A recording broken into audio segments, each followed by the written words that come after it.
नमस्कार आरजेडी.इन चैनल को आपको स्वागत। रायगढ़ ब्लॉक रे आरंभ है स्ट्रॉबेरी चाष। स्वयं सहायता गोष्ठी हेबो आर्थिक विकास। पारंपरिक चाष धान और पनीपरिया सहित किछि नूतन धारणर और अर्थकारी फसल। रायगढ़ जिलार रायगढ़ ब्लॉक रे शुक्रवार स्ट्रॉबेरी चाष आरंभ होइछि। रायगढ़ ब्लॉक अंतर्गत पिपलगुड़ा ग्राम पंचायत जांगिली ग्राम रे आरंभ होइछि। ओडिशा जीविका मिशन और उद्यम विभाग मिलित प्रयास एही चाष स्वयं सहायता गोष्ठी मानक द्वारा आरंभ होइछि। उन्नत ज्ञान कौशल यथा बुंदा जलसेचन मालचिंग व्यवहार करी एही स्ट्रॉबेरी चाष करा जाउछि।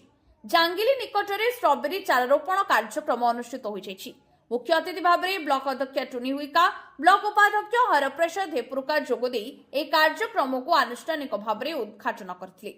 अन्य मानक मध्यरे पिपलगुड़ा सरपंच समिति सभ्य अतिरिक्त गोष्ठी उन्नयन अधिकारी कालुचरण नायक, ग्राम पंचायत अधिकारी, ओडिशा जीविका मिशन ब्लॉक प्रकल्प परिचालिका जस्मिन मुटिका नायब, सरपंच एवं स्वयं सहायका सभ्या प्रमुख जोग देथिले। उक्त स्ट्रॉबेरी चाष एसएचजी सभ्य मानकर आर्थिक उन्नति क्षेत्र में सहयोग हेबो बोली ब्लॉक प्रशासन सूचना दैछि।